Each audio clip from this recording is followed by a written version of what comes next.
be some other name, what's in a name that which we call a rose by any other name would smell as sweet? Yes, you have guessed right. Today we are going to talk about William Shakespeare, the Bard of Avon. Good day, good life.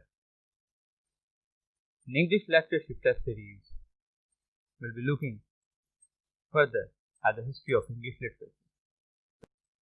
So let's begin today's program and look further at the history of English literature and its different giants. The Bard of Avon, William Shakespeare, was born in 1564 and he was the greatest poet and greatest dramatist of English literature. Shakespeare was not of one age but of all ages. Though he was an English writer, but he was of all nations and of all nationalities. The greatest poet and dramatist of Elizabethan age wrote 37 plays, 154 sonnets, 2 long narrative poems, and 3 short poems. The works of Shakespeare can be seen as The Rape of the Queen, Venus and Adonis, The Passionate Pilgrims, and his great tragedies, Hamlet, Othello, King Lear, Macbeth. The Bard of Avon was equally expert in writing comedies, The Midsummer Night's Dream, The Merchant of Venice, As You Like It, Twelfth Night, then his tragicomedy, Cymbeline, The Winter's Tale, and last but not the least, The Tempest, the most autobiographical play. He wrote all these dramas and poems and is considered one of the greatest English writers. After Elizabethan age, the next stage is the Jacobean period. It starts from 1603. James I ascended the throne, and there was a decline of drama after the death of Shakespeare.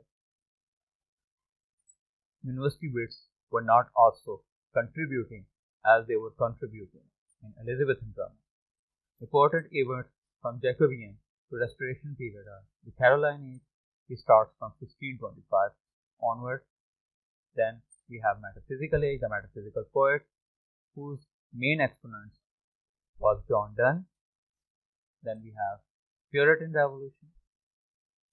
From 1649 onwards, we have Puritan Revolution, we have Puritan age, and then the period of Commonwealth from 1649 to 1660.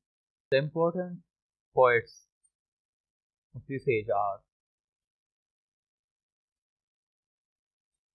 the Cavalier poets. The Cavalier poets followed Ben Jonson in their writing. They followed rules and regulations. They believed in systematic set of methodology and poetry. Robert Herrick, Edmund Waller, Richard Lovelace are poets who belong to the Cavalier school of poetry. Then we have metaphysical poets. Metaphysical poets use a lot of conceits in their poetry.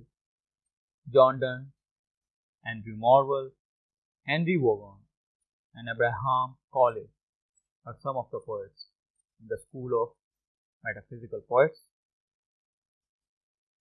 As a result of James and Charles' weak rule, the Puritans became very much active in English history. Oliver Cromwell became so powerful that he changed the nation's outlook and made it a commonwealth. From 1649 to 1660. The English history is known as Puritan Age. In the next lecture, we'll talk in detail about Puritan Age, the Restoration, and the most important, John Milton. Till then, rise and shine, be happy, try to enjoy your life, and keep preparing for your goals. Keep watching English Lecturership Test Series. Don't forget to subscribe.